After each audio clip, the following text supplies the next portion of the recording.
أنفسنا ومن سيئات أعمالنا من يهده الله فلا مضل له ومن يضلله فلا هادي له ونشهد أن لا إله إلا الله وحده لا شريك له ونشهد أن سيدنا ومولانا محمدا عبده ورسوله أما بعد فقد قال الله تبارك وتعالى في كلامه المجيد والفرقان الحميد أعوذ بالله من الشيطان الرجيم بسم الله الرحمن الرحيم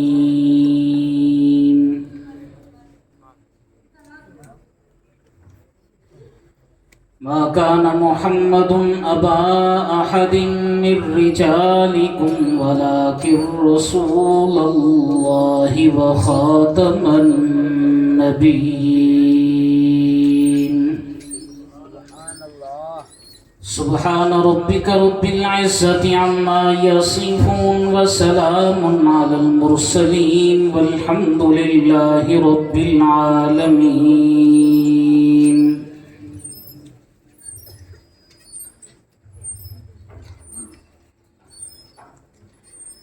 سامعین سی وقار، گرامی قدر میرے دوستوں، بزرگوں اور ساتھیوں،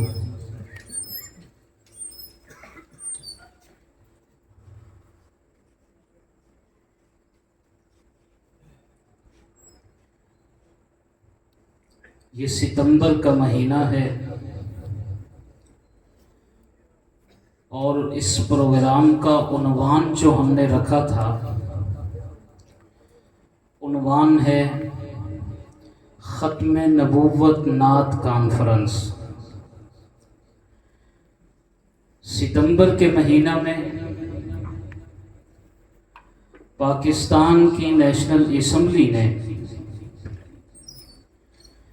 مرزا غلام احمد قادیانی اور اس کی ذریت کو غیر مسلم اقلیت قرار دیا تھا۔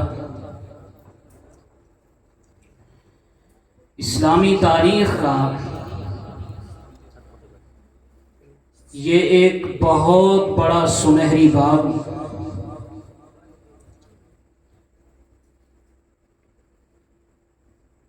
حضور صلی اللہ علیہ وسلم کی ختم نبوت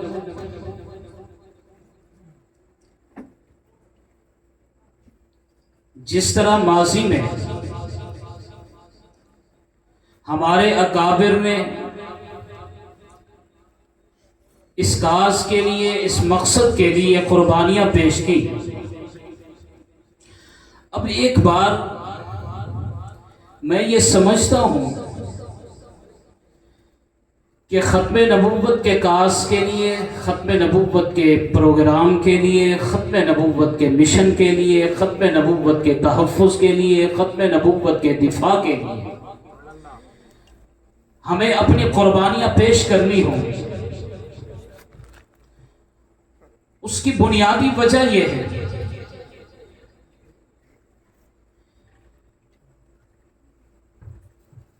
کہ عالم کفر ہمارے ملک پاکستان کو اپنے شکنجوں میں کستا چلا جا رہا ہے۔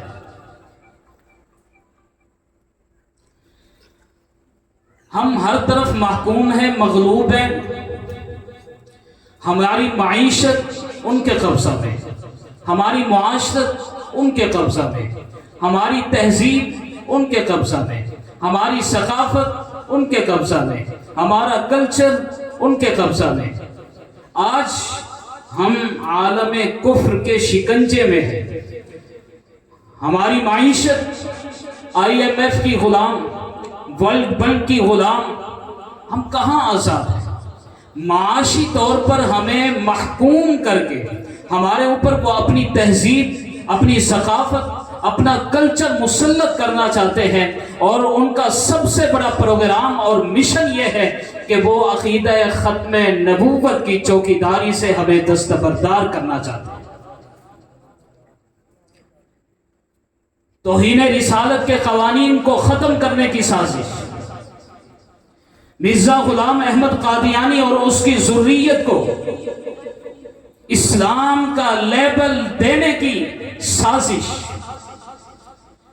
آپ کیا سمجھتے ہیں کہ اس وقت ٹرانسجینڈر ایکٹ جیسے قوانین ہماری اسمبلیوں سے پاس ہو گئے، یہ ایسے ہو گئے؟ اس قانون کے پیچھے جہاں تک اس عاجز کی تحقیق ہے، مغرب کا تسلط، امریکہ کا شدید دباؤ،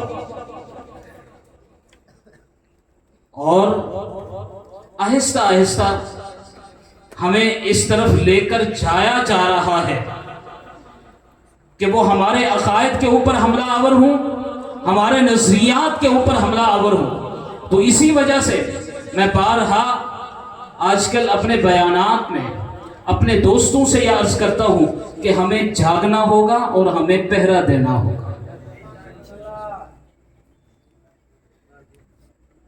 ابھی یہ وہ دور نہیں ہے کہ ہم نعتیں نظمیں سن کر ذہنی چسکے اٹھائیں اور گھر جا کر سو جائیں۔ اب عملی قدم اٹھانا پڑے گا حضور کی ختم نبوت کے لیے، حضور کی عزت کے لیے، حضور کی عصمت کے لیے، حضور کے تقدس کے لیے، حضور کے گھرانے کے لیے، حضور کے یارانے کے لیے ہمیں اپنا سب کچھ پیش کرنا پڑے گا۔ عقیدہ ختم نبوت میں تھوڑی سی وضاحت کیے دیتا ہوں تاکہ آپ کا آنا اور یہاں پر بیٹھنا اللہ کی بارگاہ میں قبول ہو جائے، اور اس عظیم مقصد کے لیے ہمارا نام بھی شامل ہو جائے۔ عقیدہ ختم نبوت یہ کون سا عقیدہ ہے؟ حضور صلی اللہ علیہ وسلم آخری پیغمبر ہے، حضور صلی اللہ علیہ وسلم آخری رسول ہے۔ اللہ تبارک و تعالی نے قصر نبوت تعمیر فرمایا، پہلی اینٹ جناب آدم علیہ السلام، آخری اینٹ جناب رسول اللہ صلی اللہ علیہ وسلم۔ آپ کے اوپر قصر نبوت کامل اور مکمل ہو چکا ہے۔ اب آپ کے بعد نہ کوئی نبی آ سکتا ہے، نہ کوئی رسول آ سکتا ہے، نہ کوئی ذلی نبی آ سکتا ہے، نہ کوئی بروزی نبی آ سکتا ہے، نہ کوئی اصلی نبی آ سکتا ہے، نہ کوئی عارضی نبی آ سکتا ہے، اور اسی عقیدے کا نام عقیدہ ختم نبوت ہے۔ عقیدہ ختم نبوت یہ اسلام کا اجماعی عقیدہ، اسلام کا اتفاقی عقیدہ، اور یہ عقیدہ قرآن مجید کی ایک نہیں، 10 نہیں، 100 آیات سے ثابت ہے۔ حضور صلی اللہ علیہ وسلم کے فرامین مبارکہ میں سے 210 احادیث مبارکہ سے یہ عقیدہ ثابت ہے۔ اور اس عقیدے کی اہمیت یہ ہے، علامہ انور شاہ کاشمیری رحمت اللہ علیہ نے اپنی کتاب خاتم النبیین میں، مولانا ادریس کاندھوی رحمت اللہ علیہ نے اپنی کتاب مسک الختام فی ختم نبوت سید الانام میں تحریر فرمایا ہے کہ اس امت کا سب سے پہلا اجماع، سب سے پہلا اتفاق اس بات پر منعقد ہوا کہ حضور کے بعد جو شخص نبوت کا دعویٰ کرے اسے زندہ نہ رہنے دیا جائے، اسے زندہ نہ رہنے دیا جائے، وہ زمین پر بوجھ ہے۔ یہ عقیدہ ختم نبوت کی اہمیت کی دلیل ہے۔ میرے حضور صلی اللہ علیہ وسلم جو شفیق الامت بن کے آئے، میرے حضور صلی اللہ علیہ وسلم جو رحمت للعالمین بن کے آئے، میرے حضور صلی اللہ علیہ وسلم کو جس وقت معلوم ہوا کہ اسود انسی نے نبوت کا دعویٰ کیا، میرے حضور صلی اللہ علیہ وسلم یمن کے سرداروں کے پاس خطوط تحریر فرماتے ہیں کہ اسود انسی کو قتل کر دیا جائے۔ یہ میرے حضور کا فیصلہ ہے۔ پھر کیا ہوا، میں تفصیل میں نہیں جاؤں گا. جس وقت اسود انسی نے صنعاء کے اوپر حملہ کیا اور وہاں کے گورنر جناب شہر بن بازان کو شہید کر دیا، ان کی اہلیہ کو اپنا محکوم بنا لیا. جناب فیروز دہلوی کی ان کی اہلیہ چچا زاد بہن تھی. اب ان کی غیرت جاگی. ادھر سے حضور صلی اللہ علیہ وسلم کا خط بھی پہنچ چکا تھا. اب انہوں نے اپنی بہن کے ساتھ منصوبہ بنایا، رات کے وقت اسود انسی کو قتل کر دیا. صبح کے وقت جس وقت اذانیں ہوئی، جہاں پر صنعاء کے شہر میں اشہد ان محمد رسول اللہ کی صدائیں گونج رہی تھی، وہاں پر یہ صدا بھی گونج رہی تھی کہ اسود انسی مردار ہو چکا. اب میں اگلی بات کرنے لگا ہوں، وہ پیار اور محبت کے ساتھ اور جذبے کے ساتھ سنیے گا. حضور صلی اللہ علیہ وسلم کی آخری سانسیں ہیں. حضور صلی اللہ علیہ وسلم پردہ فرما رہے ہیں. حضور صلی اللہ علیہ وسلم کا وصال ہے. آپ صلی اللہ علیہ وسلم کی زبان سے یہ الفاظ نکلتے ہیں، فاز فیروز. وحی کے ذریعے سے حضور صلی اللہ علیہ وسلم کو یہ پیغام مل چکا تھا. جناب جبرائیل امین یہ پیغام لے کے آئے تھے کہ فیروز دہلوی نے اسود انسی کو قتل کر دیا. حضور صلی اللہ علیہ وسلم کی آخری سانسیں، حضور کا وصال ہو رہا ہے. حضور کی زبان سے یہ مبارک الفاظ نکل رہے ہیں، فاز فیروز، فیروز کامیاب ہو گیا. مجھے تو ایسا لگتا ہے حضور کا یہ جملہ صرف فیروز کے لیے نہیں تھا بلکہ ہمارے لیے بھی تھا.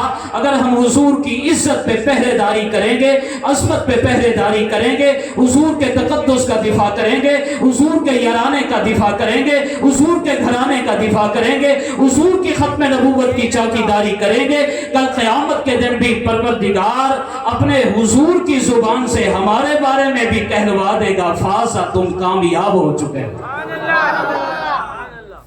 تم کامیاب ہو چکے ہو.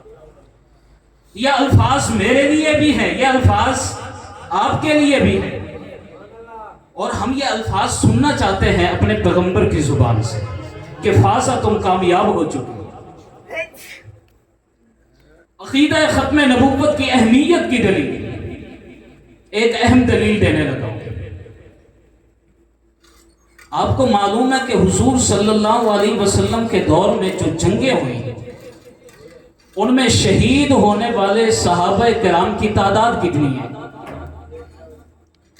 کوئی بتا سکتا ہے کہ تعداد کتنی ہے؟ حضور صلی اللہ علیہ وسلم کے دور میں جتنی جنگیں ہوئی ان میں شہید ہونے والے صحابہ کرام کی تعداد 259. کتنی تعداد ہے بھائی؟ 259. اور حضور صلی اللہ علیہ وسلم کے وصال کے بعد یمامہ کے میدان میں جناب سیدنا صدیق اکبر کی امامت میں مسیلمہ کذاب کے خلاف جو جنگ لڑی گئی ہے اس میں شہید ہونے والے صحابہ کرام کی تعداد 1200. کتنی تعداد؟ 1200.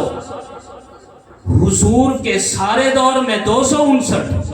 حضور کے بعد حضور کی عزت کے لیے جو جنگ لڑی گئی، عظمت کے لیے جو جنگ لڑی گئی، حضور کے تقدس کے لیے جو جنگ لڑی گئی، حضور کے دفاع کے لیے جو جنگ لڑی گئی، حضور کے کلمہ کے لیے جو جنگ لڑی گئی، حضور کی ختم نبوت کے لیے جو جنگ لڑی گئی، اس میں شہید ہونے والے صحابہ 1200 سے زائد ہے. اور 700 وہ صحابہ کرام جو قرآن کے حافظ بھی تھے، قاری بھی تھے اور عالم بھی تھے. اتنی بڑی تعداد میں صحابہ کرام کا شہید ہو جانا خدا کی قسم یہ ختم نبوت کی اہمیت کی دلیل ہے. اس لیے کہ صحابہ کی جماعت کوئی عام جماعت نہیں ہے. صحابہ میرے پاک پیغمبر کا سرمایہ حیات ہے. صحابہ حضور کی متاع عزیز ہے. صحابہ حضور کی جمع پونجی ہیں. صحابہ حضور کی محنت ہیں. صحابہ حضور کی کامیابی ہیں، صحابہ حضور کی دین کی عزت ہیں، صحابہ حضور کے دین کی عصمت ہیں، صحابہ حضور کے دین کا روب دبدبہ اور وقار ہے۔ صحابہ کوئی معمولی جماعت نہیں، صحابہ پیغمبر کے دین کی شان اور شوکت ہے، صحابہ پیغمبر کے دین کی وجاہت ہے، صحابہ پیغمبر کا پیار ہے، صحابہ پیغمبر کی الفت ہے، صحابہ پیغمبر کا انس ہے، صحابہ پیغمبر کا عکس ہے، صحابہ پیغمبر کا برتاؤ ہے۔ اتنی بڑی تعداد میں صحابہ کا شہید ہو جانا یہ عقیدہ ختم نبوت کی اہمیت کی دلیل ہے۔ اب میں آخری بات کرنا چاہتا ہوں، قرآن کی آیات حضور کی ختم نبوت کی دلیل مان لیا ہم نے، پیغمبر کے فرامین مبارکہ حضور کی ختم نبوت کی دلیل۔ میں تو یوں کہوں گا کہ قرآن مجید الف سے لے کر والناس کی سین تک یہ پیغمبر کی ختم نبوت کی دلیل۔ قرآن کے پارے، قرآن کے اوراق، قرآن کی کتابت، قرآن کے الفاظ، قرآن کے جملے، قرآن کے حروف، قرآن کی منزلیں، قرآن کی رکوعات، قرآن کی آیات، قرآن کی شدات، قرآن کی مدات، قرآن کے حرکات، قرآن کے سکنات، زبر زیر پیش، یہ سب چیزیں حضور کی ختم نبوت کی دلیل۔ اور اس سے بھی ذرا آگے جس ماحول میں یہ قرآن اترا وہ ماحول پیغمبر کی ختم نبوت کی دلیل۔ جس معاشرے اور سوسائٹی میں یہ قرآن اترا وہ معاشرہ اور سوسائٹی بھی پیغمبر کی ختم نبوت کی دلیل۔ ہاں جس جماعت صحابہ میں یہ قرآن اترا وہ جماعت صحابہ پیغمبر کی ختم نبوت کی دلیل۔ اس سے بھی ذرا آگے بات کرنے لگا ہوں، پیغمبر اسلام صلی اللہ علیہ وسلم خود اپنی ختم نبوت کی دلیل، پیغمبر کا حسن و جمال، پیغمبر کی ختم نبوت کی دلیل، پیغمبر کے چہرے کی رعنائیاں، پیغمبر کی ختم نبوت کی دلیل، پیغمبر کے زلفوں کی سیاہی، پیغمبر کی ختم نبوت کی دلیل، پیغمبر کا انداز گفتگو، پیغمبر کی ختم نبوت کی دلیل، پیغمبر کی دلکش ادائیں، پیغمبر کی ختم نبوت کی دلیل، پیغمبر کا اٹھنا بیٹھنا، پیغمبر کی ختم نبوت کی دلیل، پیغمبر کی عبادات، پیغمبر کی ختم نبوت کی دلیل، پیغمبر کی معاشرت، پیغمبر کی ختم نبوت کی دلیل، پیغمبر کا یارانہ، پیغمبر کی ختم نبوت کی دلیل، پیغمبر کا گھرانہ، پیغمبر کی ختم نبوت کی دلیل۔ اس سے بھی ایک قدم آگے بڑھانے لگا ہوں، صدیق کی صداقت پیغمبر کی ختم نبوت کی دلیل، فاروق اعظم کی عدالت پیغمبر کی ختم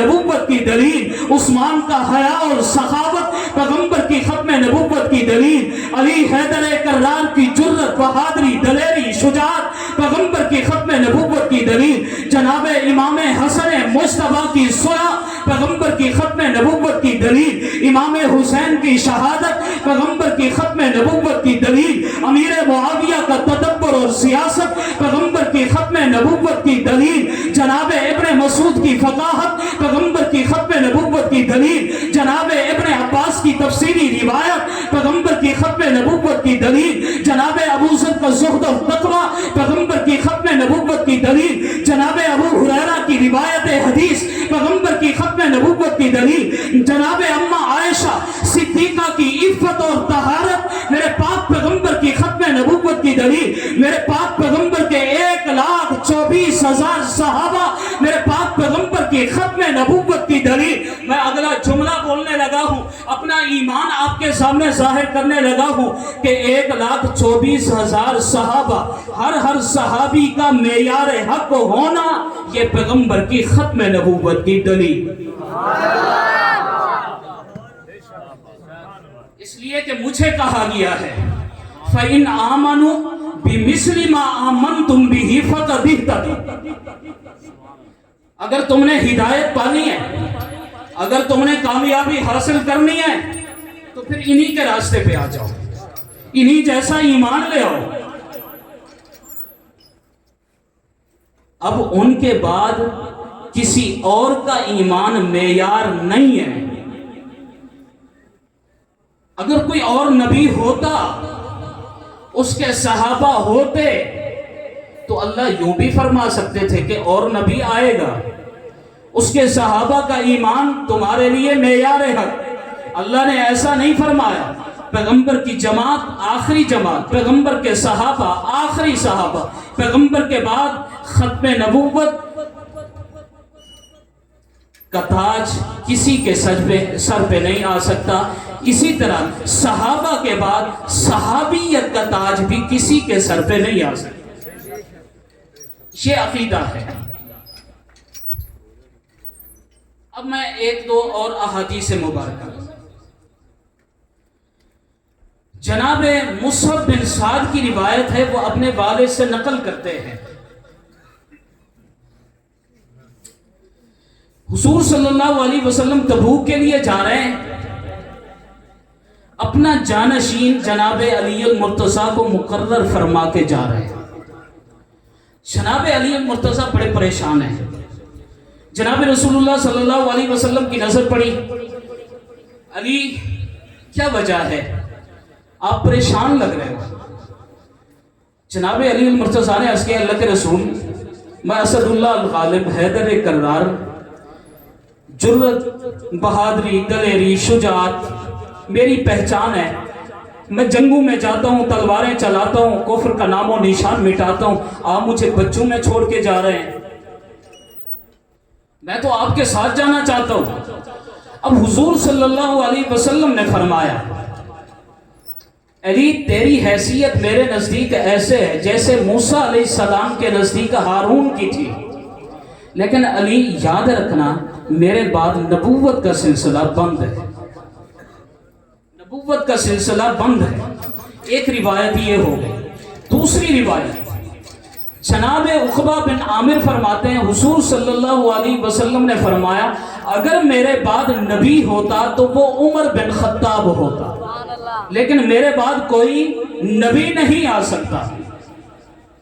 اچھا، تو مجھے یہ بات سمجھ میں آ گئی کہ جو شراب طہور سے دھلے ہوئے ہیں وہ نبی نہیں بن سکتے، جو شراب طہور سے دھلے ہوئے ہیں وہ نبی نہیں بن سکتے۔ تو ذرا میرا سوال آپ سے ہے، جو خلاصت کے ڈھیر ہیں وہ نبوت کا دعویٰ کیسے کر سکتے ہیں؟ پوری دنیا مل جائے وہ علی کے مقام کو نہیں پہنچ سکتی، پوری دنیا کے غوث کتب ابدال اولیاء مل جائیں وہ جناب عمر کے مقام کو نہیں پہنچ سکتے، جب پیغمبر کے بعد نہ کوئی غوث نبی بن سکتا ہے، کتب نبی بن سکتا ہے، ابدال نبی بن سکتا ہے، عمر نبی بن سکتا ہے، علی نبی بن سکتا ہے، ان میں سے کوئی نبی نہیں بن سکتا۔ جو خلاصت میں لتھڑا ہوا مرزا غلام احمد قادیانی جو بولتا ہے خلاصت نکلتی ہے، جو لکھتا ہے خلاصت نکلتی ہے، جو چلتا ہے بدبو اٹھتی ہے، جو بیٹھتا ہے بدبو ہے، جو سوتا ہے بدبو ہے، جو کھڑا ہو جائے تعفن پھیلتا ہے، جو چل پڑے تعفن پھیلتا ہے، جو سر سے لے کر پاؤں تک نجاست و خلاصت کا ڈھیر ہے، وہ کس منہ سے نبوت کا دعویٰ کر سکتا ہے؟ آج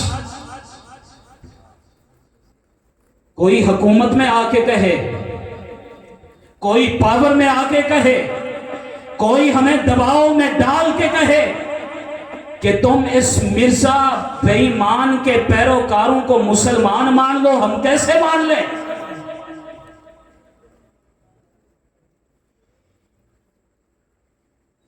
تو یہی وہ درد ہے جو میں آپ کی خدمت میں پیش کرنا چاہ رہا تھا۔ اب عالم کفر کی ساری سوچ محور و مرکز یہی ہے۔